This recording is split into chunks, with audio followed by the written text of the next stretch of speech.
Yay! Weekend starts. Sorry, I heard a car go by and I thought it was going into the driveway. No, it's not. Okay, so I already took my shower, even though it doesn't look like I did it because my hair is up like this and looks greasy. I got a mow today, and since here's why. My hair is the way it is.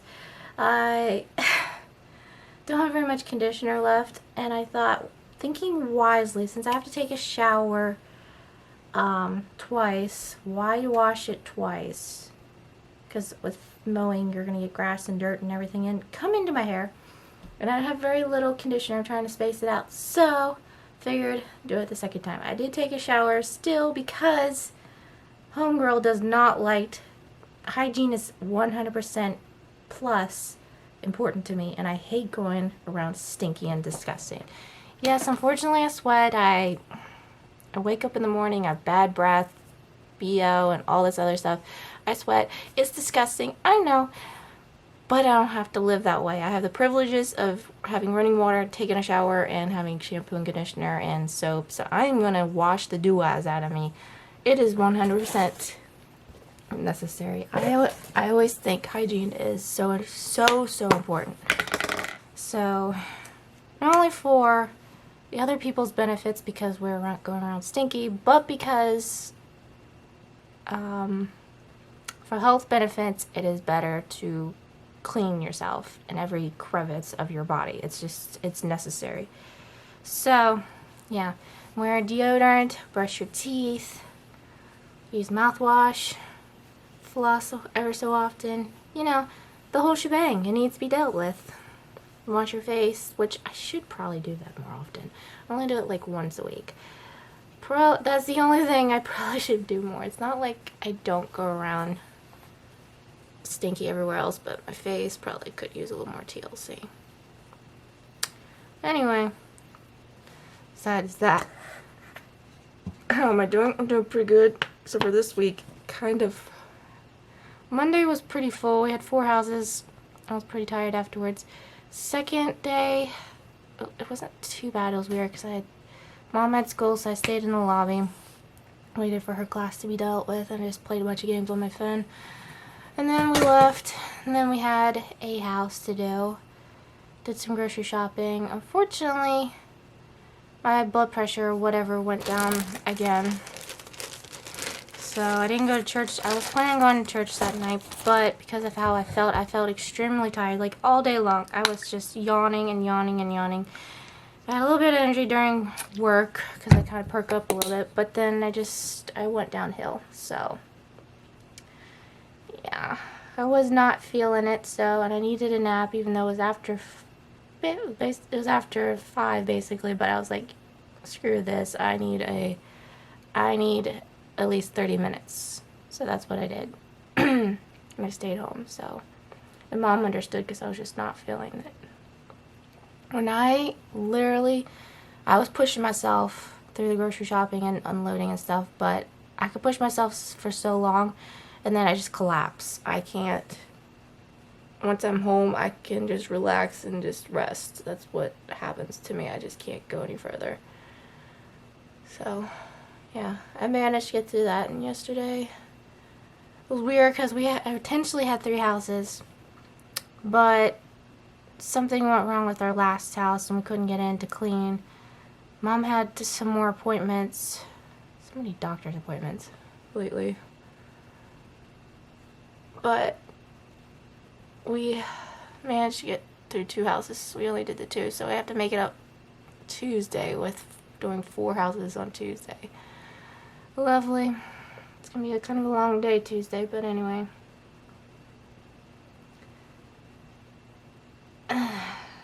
So that's how my week was. How's my piercings doing? They're doing pretty good. They're just sore to the touch as per usual. Pretty typical. Keeping them clean. Found a way not to have to bring this whole solution. I didn't want to bring it because, one, what if it fell and then just dumped out? Broke, like the cap broke or whatever, and it just fell out and spilled all over it. Then I wouldn't have very much. So I came up with a conclusion, taking a cotton ball, soaking it, and then putting it in a plastic bag, and that seemed to preserve the wetness and kept it in there until I had to in the afternoon to clean it. So yeah, it's working out good. I'm not sure how it's gonna do outside when I mow, and then dirt's gonna get near. I don't just have to clean it again. Maybe I'll do it 4 times today. I don't know, but anyway, it's doing pretty well. I'm glad that it's holding up, and it's not hurting as bad when I'm laying over there. By the way, the way my bed is, it's because I gotta strip it. I haven't cleaned it, washed the sheets in a while, so I've gotta strip that. I have a lot to do today. Well, this weekend I should say. I've got my regular chores and then mowing and then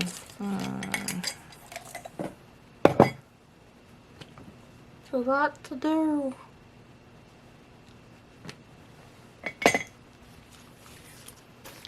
Oh, and it's officially September, which is so weird. The months are going by so fast. Fall's around the corner. Well, it's actually in like 3 weeks, but still, it's around the corner. So I'm looking forward to that.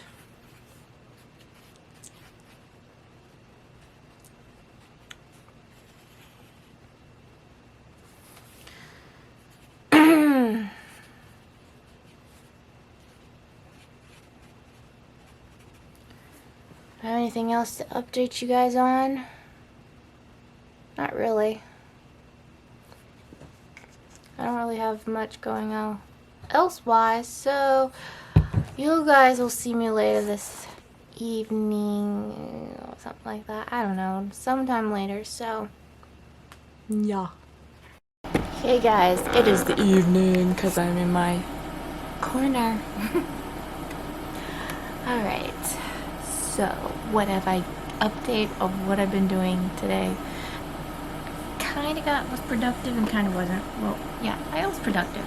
I'm not gonna lie, I was. I just didn't get around to everything. So I have tomorrow to still do stuff. I got to mow. It was very dry outside, so there was a lot of dirt patches, so dirt was constantly flying all over the place. I'm glad I didn't wash my hair because it was bad. Like I had dirt all in my hair and my face, and I kept getting my eyes. I had to like just stop for a second and just like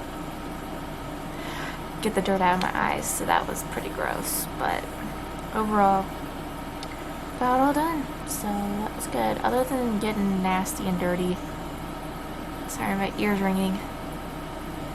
Oof. Thanks to TMJ. If it isn't my scoliosis acting up, it's my TMJ. I love it. Anyway, so yeah, I got the whole mowing done. Took a shower after that because it's so gross. Midst of all that, I was still getting in and out. I even got like halfway done the yard. Had to go to the bathroom, so I wanted to go to the bathroom, and then while I was in there, I already started the laundry, so I had done more laundry. Well, it wasn't laundry, it was my bedding, because I started with my bedding first. Got my bedding all done, got my laundry all done. Except for one load is still in the dryer, and I probably should be going to check on that. It's probably done by now. Before we do that, get to Bible time. But before we do that, I still gotta update you guys. Is that pretty much it? I still gotta clean the bathroom, still gotta dust, I still gotta vacuum tomorrow. Whatever else I have to do, I don't know. I really don't know.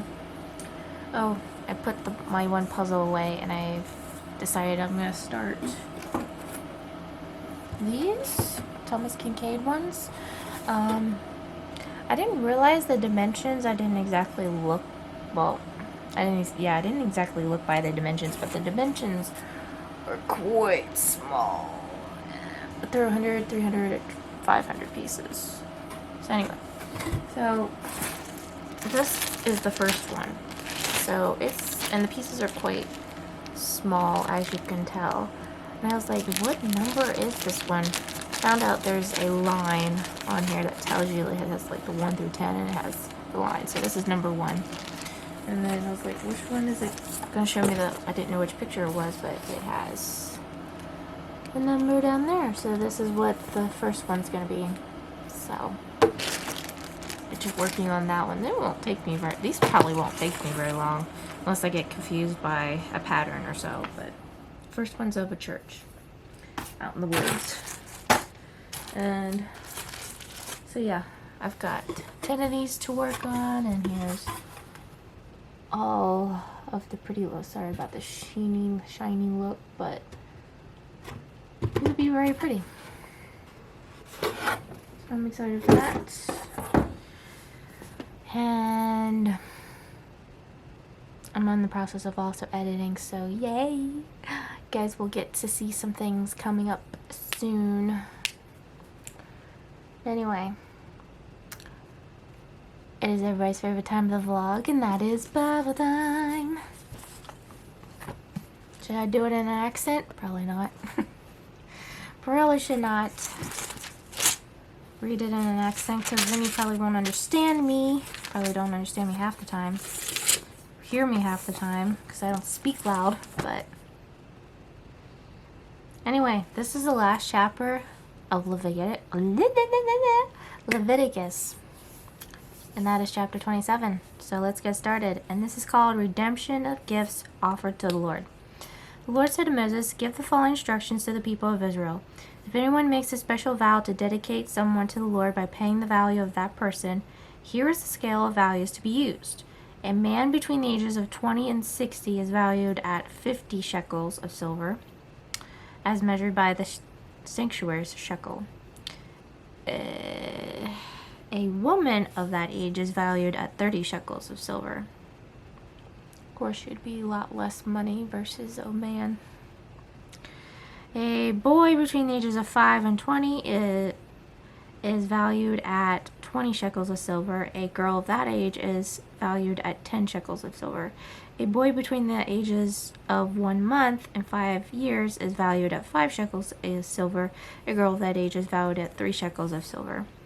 A man older than 60 is valued at 15 shekels of silver. Not very much. A woman of that age is valued at 10 shekels of silver. If you desire to make such a vow but cannot afford to pay the required amount, take the person to the priest. He will determine the amount for you to pay based on what you can afford.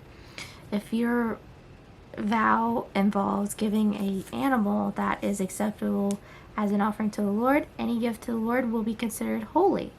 You may not exchange or substitute for another animal, neither a good animal for a bad animal, nor a bad animal for a good one. If you do exchange one animal for another, then both the other animal and its substitute will be considered holy. If your vow involves an unclean animal, one that is not acceptable to offering to the Lord, then you must bring the animal to the priest. He will assess its value, and his assessment will be final, whether high or low. If you want to buy back the animal, you must pay the value set by the priest plus 20%. If someone dedicates a house to the Lord, the priest will come to assess its value. The priest's assessment will be final. Ears are itchy. Whether high or low. If the person who dedicated the house wants to buy it back, he must pay the value set by the priest plus 20%. Then the house will again be his. If someone dedicates to the Lord a piece of his family's property, its value will be assessed according to the amount of seed required to plant it.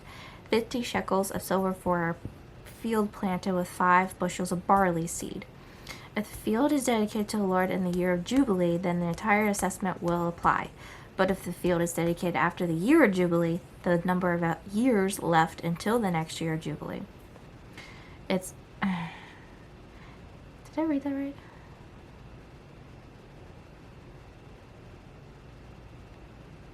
Yeah, I did. It's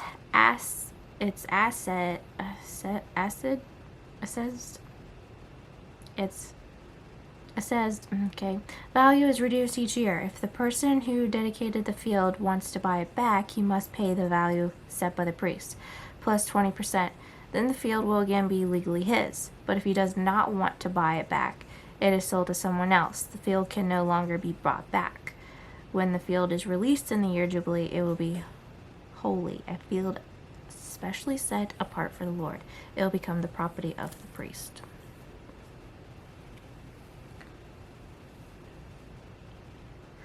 Little sidebar called Always the Same. The book of Leviticus is filled with the commands God gave his people at the foot of Mount Sinai. From these commands, we can learn much about God's nature. At first glance, Leviticus seems irrelevant to our high-tech world, but digging a little deeper, we realize that the book still speaks to us today. After all, God has not changed. His principles are for all times. As people and society change, we need to continue searching for ways to apply the principles of God's law to our present circumstances. If someone dedicates to the Lord a field he has purchased but which is not part of his family property, the priest will assess its value based on the number of years left until the next year Jubilee.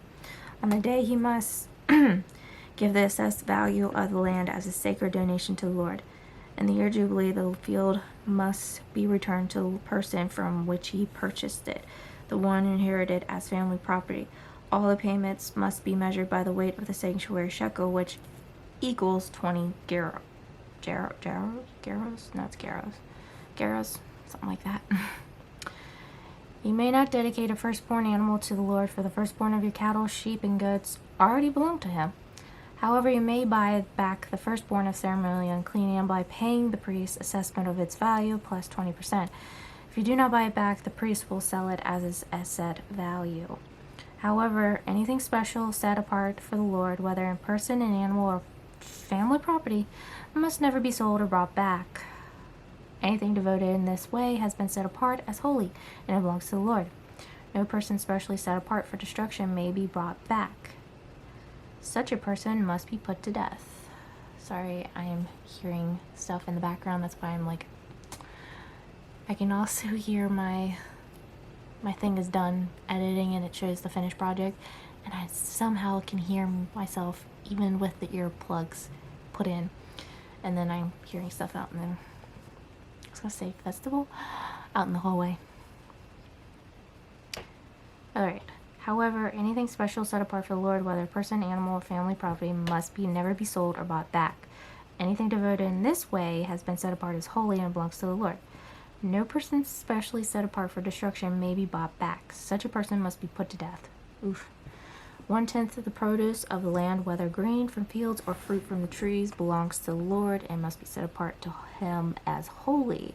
If you want to buy back the Lord's 10th of the grain of fruit, you must pay its value plus 20%. Count off every 10th animal from your herds and flocks and set them apart for the Lord as holy.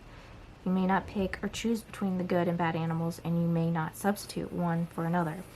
But if you do exchange one animal for another, then both the original animal and its substitute will be considered holy and cannot be bought back. These are the commands that the Lord gave through Moses on Mount Sinai for the Israelites. Guys, that is Leviticus. We got through it. Woo! Now we're going into Numbers, which is not my very favorite chapter. I'm not gonna lie. Talks about numbers, obviously, for a reason, but I mean, there's some good stuff in there. Don't get me wrong. It's just it goes into all these like who got this, who got that, blah blah blah blah. I guess the numbers are, I guess, because it refers to math. I'm not a huge fan of math, which, by the way, I've decided, I know this kind of distracting moment, but squirrel moment, I've decided to work on my math issues because I need to get over myself and need to work on myself better. So I've decided to do I'm trying to get the basic math done. I'm not great at it. I'm going to say this, and it's not a very nice word to use, but I suck. I really do. I suck at it. It takes me a long time. I process stuff so slow in my brain, and then I have to use my hands or write on paper, so it takes me forever. So I'm going to work on adding, subtracting, multiplication, and division again. That's how I'm going to say it dumb I am. I'm not very great at it, so I'm going to be working more on that. But anyway, let's get into our devotions. Back to our scheduled program. This one's titled, You Know Me. God knows me. God knows what you've been through. God only knows what they say about you. God only knows the real you. Ask out of love. God only knows. Psalms what? 139.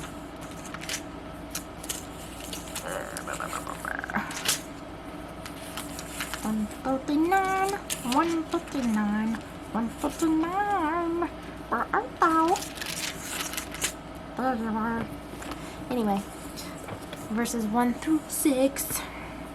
O Lord, you have examined my heart and know everything about me. You know when I sit down or stand up. You know my thoughts even when I'm far away. You see me when I travel and when I rest at home. You know everything I do. You know what I'm going to say even before I say it, Lord. You go before me and follow me. You place your hand of blessing on my head. Such knowledge is too wonderful for me. Too great for me to understand.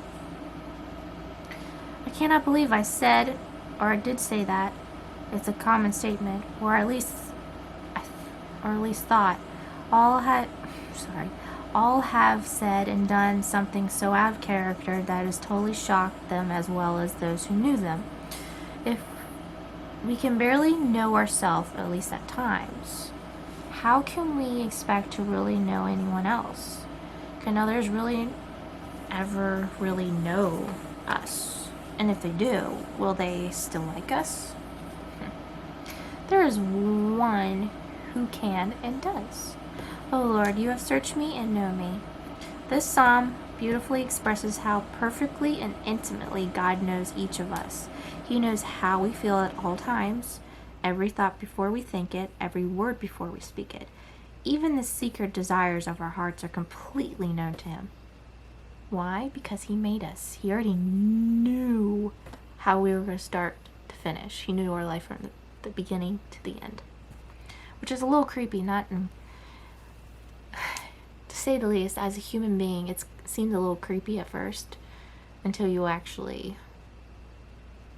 get a relationship with God, and then you kind of understand why all that. But at first it seems a little creepy, but at the same time, at least He's the only one that knows. No one else does. He's the only one that can know about those type of things. Even this, okay, I already read that. Parents or best friends may misunderstand us, but not God. The next time you feel your intentions have been misinterpreted or your words misconstrued and there isn't a single living soul who really gets you, God not only gets you totally, He accepts and loves you just as you are. Why is it so hard to really know another person? And this is what I wrote back in the day. Because you don't know how they really are feeling or going through. You can't comfort them completely like God can. And that's completely the truth. I agree with that. How does it make you feel to know that God not only knows every detail about you, He accepts and loves you anyway? This is what I wrote. It makes me feel so good that someone really knows my thoughts and feelings and can comfort me through difficult situations. I totally agree with that. I didn't exactly write, it says it makes feel, I forgot the me in there, but other than that, I agree with that statement. So, and as always, thank you, Lord, for your living, breathing word. That's our devotion for today. Okay, guys, I have to go brush my teeth and get ready for bed. I have to go get my laundry, that sort of thing. So I hope you guys somewhat enjoyed the vlog. I know my vlogs are kind of bleh right now, but hopefully they'll get more exciting over time. Hopefully. Who knows what the future holds. So, as always, keep on smiling, stay positive. I love you guys. Jesus loves you, and I'll see you guys next time. Bye!